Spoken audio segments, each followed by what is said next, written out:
Well, good evening, everybody. This is John Unell, aka John I Fly, from Schuylkill Haven, Pennsylvania. And it's Thursday, the 19th. I had to check my calendar. With being retired, sometimes you just lose track of time. But anyway, this is going to be short today because I wanted to read this article. And as fate would have it, sometimes I lay stuff down and put something on top of it and it gets soiled. So if it looks like I'm struggling to read it, that's probably why. It's only like 2 spots. But anyway, it's our local newspaper, the Republican Herald, which covers all of Schuylkill County, a good bit of Schuylkill County. And usually the newspaper carries a lot of pro-Trump and pro-Republican articles.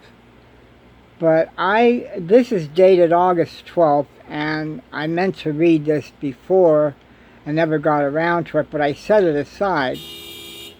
Anyway, and by the way, if you hear noise, I live next to a state highway, so if you hear car honking and heavy truck traffic, that's why.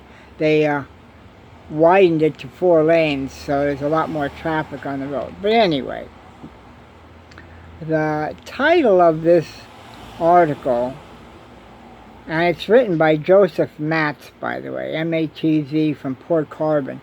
Port Carbon's a little town, probably 3.5 miles up the road. It's right outside of a city called Pottsville, PA.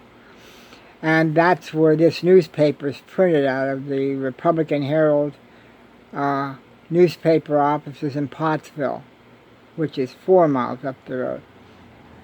But the title of it, and it's an opinion section, a commentary opinion section, and it's under the Your Views section. And the title of it's called Some Oaths of Office Not Taken Seriously. I thought it was a fantastic article, and I wanted to devote this time to reading it. And it goes, to the editor. Many elected to offices, supposedly for the purpose of public service, appear more focused upon service to particular individuals rather than to the country. They swore allegiance to the United States by taking an oath that requires protecting and defending the Constitution. These same individuals criticize protesters who kneel during the playing of the national anthem, yet somehow continue to support actions of insurrection. Obviously, the oath taken means little or nothing, and their followers are totally ignorant of the gravity of their actions or inactions. What are the reasons behind the support that these office seekers muster? Is it principally financial matters? Is it perhaps racial in nature? Perhaps it is a matter of white supremacy or chauvinism. Schuylkill County, now get this is what I'm not surprised, but he goes here, Schuylkill County overwhelmingly voted for the Republican candidate during the last presidential election. Ironically, many county residents have served in the military and took the same oath to protect and defend the Constitution of the United States. There seems to be a lack of understanding concerning the present threat to our democracy. Or perhaps they are part of the threat and support attempted insurrection. Was the oath taken when they entered the military a falsehood? Please explain supporting a draft dodger, an insurrection promoter, An individual who openly did everything possible to suppress voters. A person who insists total loyalty without allowing the other opinion. The same act that we witnessed for 4 years is continuing to cause disruptions with accusations against people like Dr. Fauci, Lynn Cheney, Mitt Romney, and others trying to bring stabilization to our nation. Actions taken by many states influenced by Donald Trump's cry, "The election was stolen," is an absolute absurdity and an effort to return this nation to its racist past. How ironic is it in a place like Schuylkill County, a place of hardships for many, there is a loyalty for such individuals. Donald Trump's phone call to Senator Argyle, and Senator Argyle is a Republican senator for the state here in Pennsylvania. And it says here, Donald Trump's phone call to Senator Argyle regarding an election audit, stating that it would restore people's faith in democracy, is an absolute disgrace. The former president attempted coup, and Argyle's involvement, if not before January 6th, certainly afterwards, is an insult to our community. We are a blue-collar community that invested blood, sweat, and tears into building a proud area called the coal region. We are descendants of hard workers who fought for rights in the industrial world and created unions for representation. Many have, during wartime and peacetime, served in all branches of the military to protect our rights. Our ancestors came here seeking a better life. They had little when they arrived, just like many who presently seek asylum and a better way of life. We certainly can't take everybody. However, isn't that what America always stood for? Isn't that what the American dream is? Accusations that we are being pulled towards socialism are more of a ploy rather than fact-based. These tactics are not new. The Romans used them against the Christians. Hitler used them against the Jews. Stalin, and now Putin, used them against dissidents.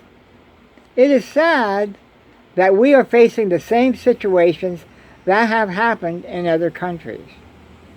It is sad that many are elected officials making false accusations while ignoring the oaths they took. Perhaps they are reaffirming the fact or notion that money is the root of all evil and that power and absolute control are the main goals. God help this nation and world if we do not stop this movement. And I say a hearty amen to that. There is no reason to fear a movement towards socialism.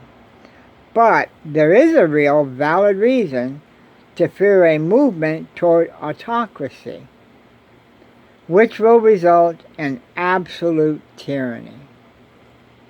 And again, that's written by Joseph Matz from Port Carbon, PA, which is about 3.5 miles up the road from me. I couldn't agree more, Mr. Matz. I was delightfully surprised to see that article because most times it's pro-Trump in this country. Oh yeah, Trump, he could do no wrong, and man, he tried to bring jobs back to this country. That's bullshit. It's total bullshit, people. And I'm glad somebody had the courage to stand up and put that article in the paper. I'm actually surprised. Maybe the Republican Herald is getting a little more in the center now, politically.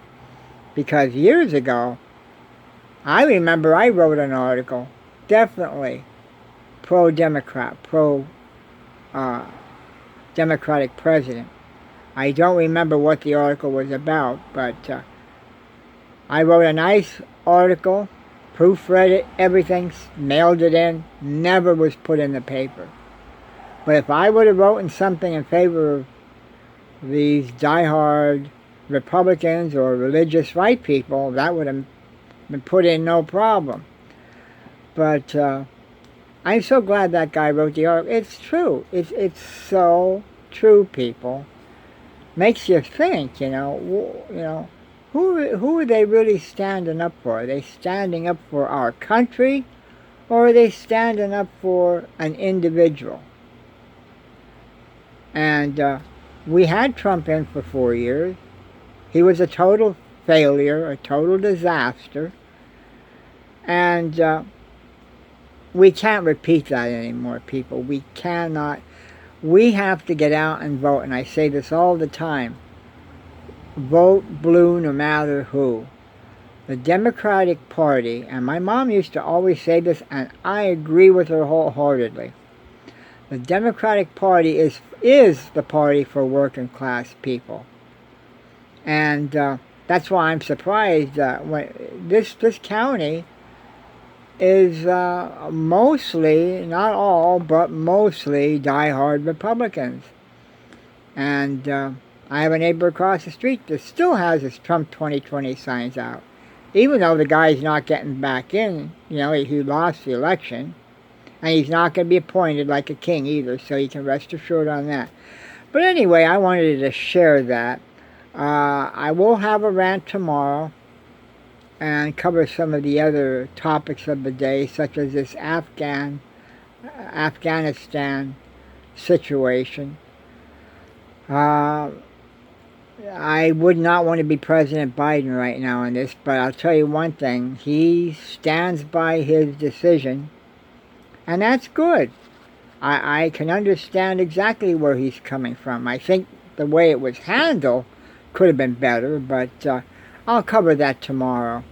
I'm going to try to do it around 5 or 6 o'clock Eastern Daylight Time here.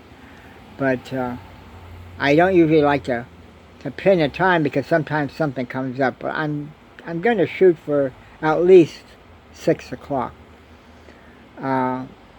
Maybe one of these days I can figure out how to go live and I can actually have some live programs going on here. But we shall see. Okay, you have a good evening, everybody, and I hope to talk to you tomorrow night. Stay safe. Make sure that you're careful with this coronavirus. If you're in public, inside places that are crowded, wear your mask, even if you're vaccinated. Because we have a bunch of willy-nillys out there that just, they have their freedom, don't you know? You can't tell them not to wear a mask. My goodness. You were thinking that we're taking all the basic rights away. They're a disaster, and that's the reason why we have the numbers going up that we have going. But anyway, okay, I'm going to leave you go for now. Hope to talk to you guys tomorrow, like I said. Probably closer to 6 o'clock Eastern Time. I do record them and then I upload them. So it takes a little time till it gets uploaded. But anyway, take care of yourself. Stay healthy. Wash your hands. And don't forget, if you haven't subscribed already, subscribe to my channel. On YouTube, I'm known as John I Fly. That's all small letters. Johni. F as in Frank, L as in Love, Y. Or you can find me on Facebook under my real name, John R. Unell. Last name is spelled U, N as in Nancy, E as in Edwards, double L, Unell. Okay, oh, and comment. Do comment. I enjoyed reading those comments. Your opinion matters to me. So, please like the video. Click that up pointing hand. and subscribe if you haven't already, and comment. Okay, I will see you people tomorrow, and you have a good evening. Good night.